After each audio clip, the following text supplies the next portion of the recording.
Welcome to the System Simplified podcast, where we feature top leaders who share stories on how to successfully systemize a business. Now, let's get started with the show.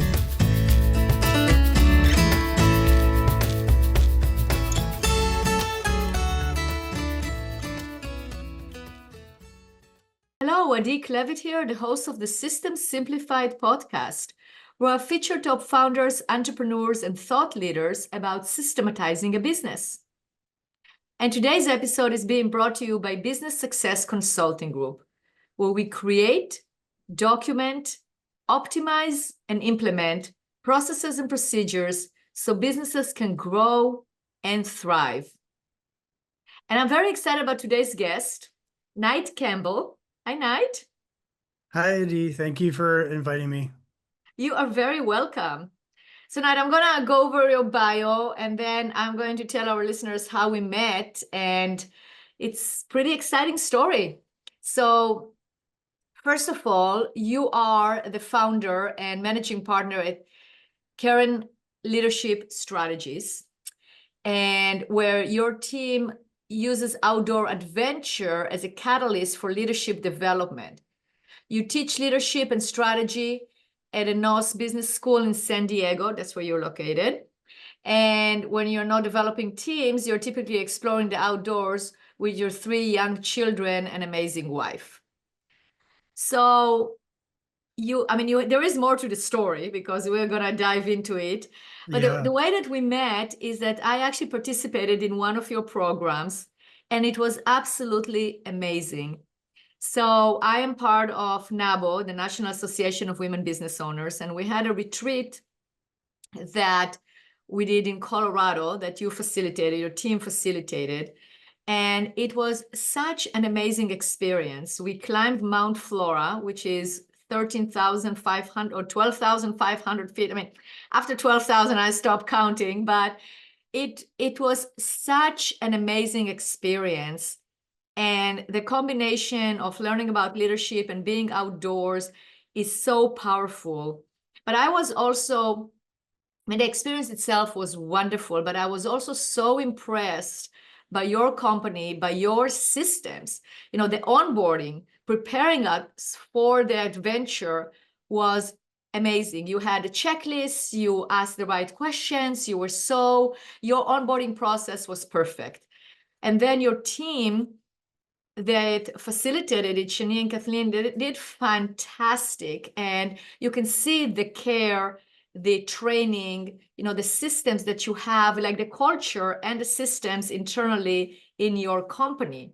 So that experience, combined with the actual experience of being outdoors and how powerful that is, that's why I contacted you and said, we need to tell our listeners about it, because you can learn anything. You can learn a lot of things here from a business perspective of how well you run your business, but also from the product that you are delivering in terms of being outdoors and the importance of getting connected with nature and going outdoors and learning from it and bringing it back as a reflection to day-to-day life at work. That combination is beautiful as well. So that's the story behind the story of why you are here. I love that story and love the image of you all hiking up in the snow. Of course, it was September and it snowed a day before, and that is the point. We have really well-developed systems because you never know when it's going to snow the day before when you're outdoors. Like, there's so much that's unpredictable and complex. If you don't have those systems, it's downright dangerous, frankly. Certainly not going to create good outcomes. So I'm glad to hear that was a good experience. Our guides are amazing, like Shani and Kathleen. We could talk about that all day, but absolutely, we could, and then we probably will. But let's start with your story. You have a fascinating story. So tell the listeners your story and how did you get to where you are today? Oh my gosh. Well, if I could sum it up in 2 words, my wife has always pushed me into the right spots at the right time. She has an uncanny way of saying, we were working at the Naval Academy, and she said, they teach leadership. You should try that out. And so I did, and it was amazing. And she said, you should start a business and follow your passion, and I'll support you. And I did, and it's usually amazing. So that's been a constant in my life. I often people ask me, how do you become a mountain guide? And I dash their dreams by saying you have to marry a doctor first. But yeah, my story really wave tops. Went to the Naval Academy, got to fly helicopters for 10 years, got to go back to the Naval Academy and teach after that. Loved teaching, loved experiential leadership development, which the Naval Academy does a really good job at. And then went to a bunch of different schools and learned how to develop leaders, how to guide and keep people safe outdoors in everything from skiing to rock climbing to hiking, and have been stumbling through and learning slowly this process of entrepreneurship and owning a business to merge those two worlds of outdoor adventure and high-end leadership development and consulting. And that's where I am today. I get to teach at the business school here at USD. I'm also working on a PhD in leadership, which has been amazing. That's why a lot of the questions that we ask are insightful and good, because I get to leverage those experiences. And I have 3 amazing children who climb and ski and explore and do all kinds of fun things with me. So That's yeah. fantastic. So the connection between leadership and outdoors, you won't like necessarily immediately go there, but why the outdoors? What make you choose the outdoors as your playing ground for teaching leadership? Yeah, so the real story, I taught leadership at the Naval Academy. It was a great experience. I stumbled into basically chaperoning a trip for the mountaineering club at the Naval Academy up Mount Washington, which is 100-mile-an-hour winds, negative 80 degrees with wind chill, a very consequential, difficult climb. And I saw them learn more about leadership in the 2 days we were up there climbing that mountain than my entire semester course. You can talk about the theories and all these things, but you have to apply it there. And I think that's where it first really clicked for me. But honestly, anyone who spends a lot of time outdoors will tell you that's where we draw insights. That's where we're re-energized. It's where we solve our deepest, most complicated problems. And so I love bringing that to people who maybe don't have access. Maybe they live in a city. Maybe they just assume, oh, I could never do that. There's nothing that lights me up more than seeing someone tell me first, like, there's no way I'm going to rock climb. And then I kind of say, well, I'll bring a harness just in case. And they put the harness on. They're like, okay, I'll try, but I'm only going 10 feet. And then they get on the wall and they're like, okay, I give up. And I say, oh, just give it a little more time. And they find themselves at the top of this climb just beaming because they didn't believe that they could rock climb, period, much less get to the top. And people really can. And we can talk about the lessons that come out of that. There are so many personal development type lessons, empowerment, but also really practical business lessons. Like when you get lost on the wall and it feels impossible, sometimes you just have to trust your belayer, trust your team, lean back, take a look at the big picture, reassess the strategy in your business, and then all of a sudden it becomes clear and it becomes easy and you make it to the top of the climb. So That's exactly right. You where push through those worlds come barriers, together. you see the barriers, and it's kind of like in nature, when you, just like the example of the snow, you have to do something about it because you're there, and now you have to make a decision. Am I going to go through the snow, and how am I going to make it? Or you have to make the decision right there. You can't just sit there in a maybe and not be indecisive. That's not going to happen because you are going to get stuck at the top of the 12,500 feet. And then what? So either you continue forward or you decide, like we did. We saw that it was too dangerous and we were not equipped. We didn't have the right equipment. So we went down, but then we decided to go in a different route to a different peak. And it was as beautiful and it was a great adventure. But that is a reflection in terms of life as well. You have decisions that you have to make. You have to make them quick. And sometimes you don't make the right decision. You can always figure out another one and not just get stuck. And I think that once you get into that mindset that things are possible and can happen, you can also then apply it to life. I think also we don't make decisions as quickly as we ought to in life. We can kind of smooth over things where in the outdoors, if your hands are cold, in an hour, you're going to have frostbite. You have to speak up. You have to take action. And it builds this skill in us to say, like, hey, this isn't quite right. Instead of just ignoring it or hoping that this interpersonal friction goes away or not giving the feedback that I ought to give to my team, let's just do it. Because if we were outdoors, I'd have frostbite at this point, and that's not an okay outcome. So I think it really brings those things to the surface for us. It definitely does. And I also experienced from my own experience, like one time I went rock climbing and we had to jump. I mean, we had a harness, but you still have to jump like something that's similar to 3-story. It was 3-story in height, 6 stories in height. And I was like, oh, can I do it? Not do it? But okay, no, just jump. And I jumped. And after I did that, I go like, oh, it wasn't that bad. And then I can see myself in life, taking more risks or looking at things. So go like, it's not that bad. You can do it because you kind of like push through a barrier that also helps you to overcome things in life. And another thing you said, it's so right, because you can sit in front of your computer and you got an email, with a decision that you have to make. Oh yeah, well, I can go make a cup of coffee and then I will look at it again. But in nature, no, you have to make a decision right there, which is the right way to make decisions. And it also speeds everything up. So that analogy is very true. Yeah, I think it's just it's a friendly learning environment. The wicked learning environments, you don't get immediate feedback, and that's problematic. Like we can't learn without that. In a friendly learning environment, you get feedback right away, so you know what's going on. I think also you talked about jumping and rock climbing.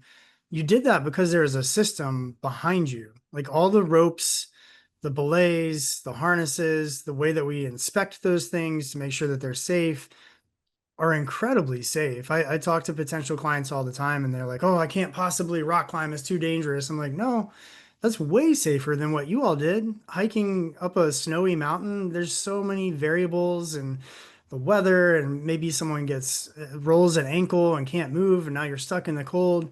Or rock climbing, we have these systems that are time tested that keep you safe. So having those systems is really important there. And it's fascinating to me that you trust that system, even though you don't know it. Like people all the time, I take climbing and they're like, okay, cool. If you say that I can lean back on this, I will. And it is kind of flabbergasting to me that they're just, okay, great. I'll trust it. It really It's is, surprising. and I think that you brought the word trust.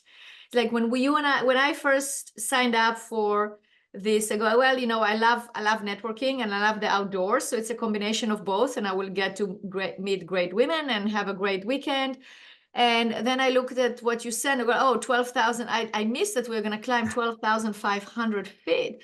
And I told my Yeah. husband, and he goes, well, just do it. You're going to learn something out of it. Even if you learn that you made a mistake and you should have thought about it beforehand, but it was right. It's kind of like, okay, fine. I mean, I'll go with that attitude.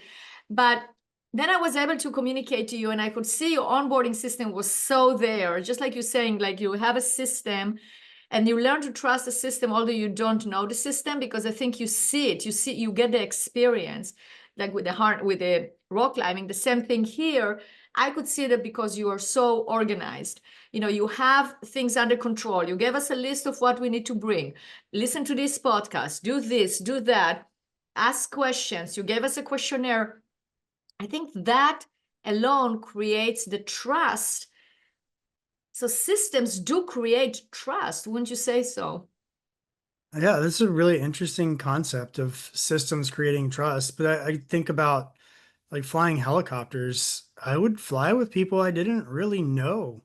Not often, but periodically. And we had a checklist and a common understanding. And you just got in and said, all right, like step one on the checklist. And you go right down it, turn on the right things, put in the circuit breakers, check the right things. And before you know it, you're hovering in a helicopter because the system creates that common ground, that sense of trust, Yeah. the understanding that if you follow these steps, it will be okay.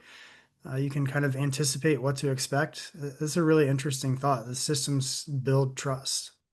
Yeah, they do, because as you said, they build the understanding, because we can be fearful of something that we don't understand, and or we can be anxious about it or not sure. But if we understand, I mean, having the systems there, like when we document, like what we do is we document the processes and procedures for companies. So when you have a new employee and they walk into a company where nothing is documented, and imagine their first day. I mean, we've all been there. There's a little bit of an onboarding and orientation, hopefully, and maybe they have a lunch when you're introduced to everybody, but then where am I? If there is no org chart, or there are no systems, like there are no processes documented. So, oh yeah, you're going to do this, I'm going to do what? As opposed to you walking into a place where everything is organized.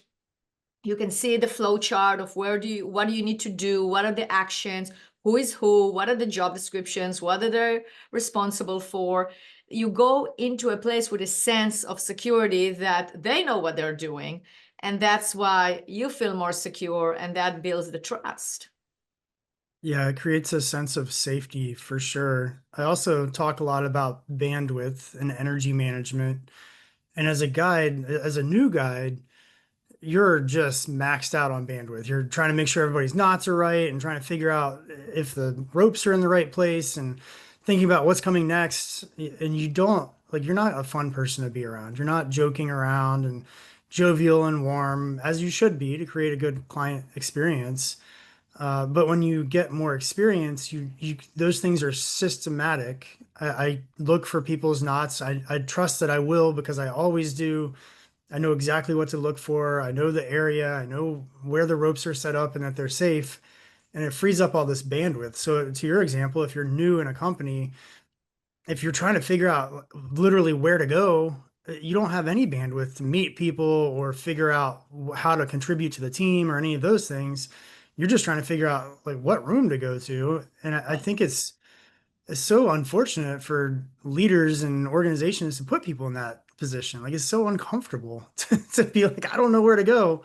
It And really is. certainly I'm not It's totally, contributing. yeah, it's totally uncomfortable. And that's why systems help with retention, because if somebody has that experience, then they don't stay.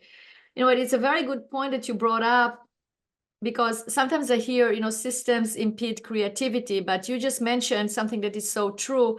If you have the systems, the systems, you're trained on it, then you can bring your personality and your relaxed, calm personality, as opposed to being stressed out about how you're going to execute the task in front of you. So if you already know how to put the knots together and what falls in here and what does here, or even when we were on our trip, our leaders, our guides, they knew what to do if somebody wanted to go down because they didn't feel well. They didn't freak out about it. They maintained their demeanor. They were friendly. They were no big deal. Okay, so I'm going to go down. I'm going to take the cell phone with me, so you can always contact me. I'm going to take whomever wants to go down with me here.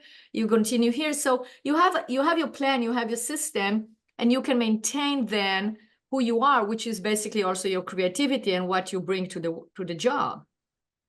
Yeah, I love that point. And I'm fascinated by this tension between creativity and systems and process. And there's a bunch of literature about it. I did a whole project in one of my PhD classes, interviewing people and thinking about like how do these two go together. And a successful business needs both. They call it explore, exploit, or organizational ambidexterity, if you want to throw that out at a cocktail party. But if you are too much exploring, you're super entrepreneurial, then you lose all the benefit of the systems. And if you're too much exploit, do the operations, you will eventually die because the world moves past you and you're not innovating and creating new revenue streams and things like that. So I think having the right systems and the right way of having systems is really important. If your systems, like in the Navy, there were systems for starting up a helicopter and we didn't innovate. Like, it would be foolish to say, well, let's try like switching around the order today and see what happens, right? Like, you would blow up a $200,000 jet engine probably. But there's also this idea that if the Navy didn't explicitly say you couldn't do it, you could do it, which is wildly crazy when you're flying around in a $60 million aircraft. But there's this sense of, hey, if we say you can't do it, or if we don't say you can't do it, you can do it, but you need to be able to back up your decision and explain why you did it and the pros and the cons and all of those sorts of things. So using systems that are less checklisty, like this is exactly how you do things, and more principles or values based, I think is really important. Like in the right places. If it's starting a jet engine, you should be very meticulous in your steps. If it's how do you conduct a mission, hunting down a submarine or something like that, then you need to have that latitude to create innovation. I'm curious for your business, like you're setting up processes and systems. How do you think about creating latitude within the systems for people to innovate and be creative? Absolutely. Well, it's included. That's why what you do is you have to have the common denominator, the things that are non-negotiables, the things that are part of the system. Just like when you fly an helicopter, you have your you do all the things that you need to do, but your ability to make a decision is there. So it's not, otherwise it becomes robotic. So the same thing, we leave that latitude, or like, let's say, for instance, I mean, an example would be we're documenting a system for a creative company, like a marketing agency. So the systems will be like, how do you communicate to a new client in order to get all the collateral that you need? Or like schedule an interview and there will be interview questions. So that's an example. So let's say, for instance, okay, so part of the system is that you have to do the initial interview within the first 3 weeks of enrollment, as an example. But then you can have different questions that you can ask, but you can say, well, decide, here's an inventory for 100 questions you can ask, but it depends on the client in front of you. Is like, it's up to you to decide what questions to ask, or you can add more questions here as needed. So that's the latitude that you are giving people. You give the freedom, but you have it within the framework, because otherwise it's like, call the client whenever, and whenever so that becomes chaotic, and you never will be able to innovate. You will never be able to create, because you don't have that. It's almost like you're systematically defining areas of freedom, right? That's exactly right. That's a beautiful way to say it. Yeah, you're systematically defining areas of freedom. So it's kind of like pockets of freedom where you can move. The analogy is like let's say our climb up the mountain. At some point, it became, the path became very narrow. So when we were lower, the path was wider, so you have more freedom, whether you're going to be on the right or on the left. The system here, like as you climb up, the path was narrow. So you had to have a system on how to get through that, but it's obviously your decision, because you don't want to fall off of it. So you make the decision here, like you have your power of choice to make the decision that you are going to take that narrow path because you want to go to the top. So that's a system. But as soon as it widens, then you can make you have more of a latitude to decide where to go. The same thing in life. Some things you have a freedom, something you don't. Like, unfortunately, you don't have the freedom to decide that you're not going to pay your taxes. I mean, you have the freedom, but then the consequence is not very good. But so you have to have a system to do that, whether you like it or not. I mean, as much as creative as you want to, this is what you do. But there are places where you can have more of that pocket of freedom, and you can enjoy the pocket of freedom if you follow certain systems. So for instance, here, if I follow the system of actually walking correctly up to climbing to the top, then I gain the freedom of view, like I'm at the top, and then I get this sense of accomplishment, and then I can decide whether I'm going to look right or left or enjoy the view wherever I want to. So I think that's in life as well, is like you have to observe and see where the obstacles are and where you have those pockets of freedom. So I really like that analogy. Yeah, it's making me think of backcountry skiing. So when you're in the backcountry, avalanches are a big danger, and you don't really know what slopes are safe and what slopes are not. You can guess there, we do tests and dig pits and all of that. But good backcountry skiing groups will define decision points along the way. Like, we're going to ski to this point, and then we're going to dig a pit, and we're going to see what we see. And if we see this, like, we're not skiing, period. If we see this, it's all like, anything's good. We can ski on anything. But if we see this, like, we need to make a decision between the two. And maybe we don't ski some slopes, and some slopes are good, or some aspects, or some steepness of slopes. So creating those decision points, one, forces you to make a decision, because it's really easy when you get out in powder to just say, like, oh, let's just try it, which is terrible because you could die in an avalanche. But it also makes it so you don't have to think about, you're not thinking the whole That's time, right. like, oh, should we stop? Or like, should I say something? I'm not sure if I'm comfortable. We have a defined spot where we're going to stop, and then we're going to make this messy, non-systematic, weird decision, and it's going to be hard, and then we're going to move on to the next decision point, and we don't have to worry between those points. You can talk and have conversations and enjoy the outdoors. That's exactly right. That is exactly right. Now, tell us a little bit more about your programs. So we have entrepreneurs that are listening to us right now, and they go, wow, this sounds exciting. I mean, I know it's very exciting for me. I have a remote team and we are all over, but at some point, we'll do a retreat and I bring them all into one place. This is a great way to do a company retreat because we can fly everybody to one place and you take care of everything. I mean, that's the beauty of it. I mean, we stayed in 2 beautiful Airbnbs in Colorado, and you took care of the transportation, the food, and you're very into healthy food. I mean, all the meals are very well organized and very nutritious and abundance. And every little detail was thought of, including staying a night before in the hotel in the airport, picking us from the hotel, getting everybody together, getting everybody on time to the airport. And the camaraderie that got created is so important as much as being outside in the outdoors. We came a bunch of individuals and we left together like a cohesive group, which is very important. So I think this is also a great company retreat, like for those of us that work remotely or have remote teams, to bring everybody together. But also if you work together in the office, it doesn't matter, flying people together to a place outside of their usual workplace to create strategic, for strategic planning, for group building, whatever it is, team building. So tell us more about the different options or the different programs that you have and how can people find out about it? Yeah, so there's a lot there. We typically work with smaller, 30 to 200 person businesses that are trying to scale. So they need different or stronger or more systematic leadership in their company. And that means communication across the board. It means clarifying the culture and creating systematic things along the way. Like, we're going to meet on Thursdays for coffee before this important meeting, or or whatever it is. It means defining the strategy. Often people like strategies to stay in business. I'm like, no. Like, there's real science behind strategy.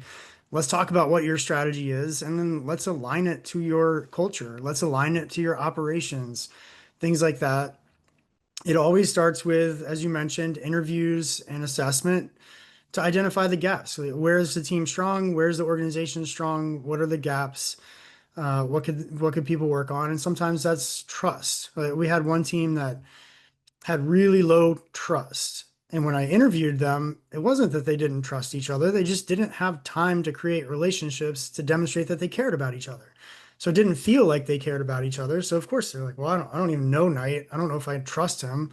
And so we spent a weekend in New Hampshire climbing a mountain, and they knew each other really well after that. And their trust now is off the chart in the other direction, in a high direction. So trust, psychological safety, communication tools, when and how to have meetings, all of these things that help a business scale. And then we use that outdoor adventure as a catalyst. And I've guided personally, I think almost 70 trips now. And every single time the group often doesn't know each other, they're remote, they're open enrollment, kind of like you all were, like you literally don't know each other well. And they leave and they're like, well, probably no other group has ever been like this, right? Like we're best friends now. I'm like, no, every single group, this happens because of the outdoors, because you have to put your cell phone away, because there's some real consequence and you have to make a decision. Like, this path is narrow and sketchy and slippery. Should we go on? Like, my ego says yes, my brain says no. I don't want to let other people, like, all of these sticky, weird things that you have to work through, bring groups together. And then we back that up with coaching typically afterwards, because we ask, like, what are you going to do differently? Who's going to hold you accountable? And then I like to get on a call with people and ask, like, how's it going? How can we help you implement these things that you came up with? And ideally, like our best clients come back every 6 months, every year. They do their strategic offsites. They send their, if the executive team comes on a strategic offsite, irons out, like these are the things we want to work on this year. Then their senior leadership goes out on a day-long rock climbing trip, and we talk about like what is the science behind these things and how can you implement it at your level in a way that is in line with the executive team's vision, but also authentic to you. And so we work down different levels of the organization that way to help create leadership systems that help them scale and thrive, so that, like, to our conversation today, they can trust that it's going to be there. They know what everyone's going to do, and that they have a common understanding, and they can focus on all of the other things that you have to focus on to have a successful business. So that's Absolutely. So how they how it can find looks. you, Knight? Yeah, our website is cairnleadership.com. A cairn is like the big stack of stones that you might see when you're hiking, particularly useful when it's bad weather and you can't see the trail and you might be lost, and you see that cairn, you're like, oh my goodness, now I know where to go. Also cool because the people who know where to go have built the cairns to help out people who follow. So CAIRN leadership.com. And I always love connecting with people on LinkedIn. So Knight, Knight, Campbell, on LinkedIn. I don't think there's anyone else with that name there, but if there is, I'd like to meet them. Okay. Knight, it's been a pleasure having you on this podcast. Thank you so much for all the insights and the fantastic conversation. Thank you. Yeah, I really enjoyed it. Systems build trust. That's my takeaway today.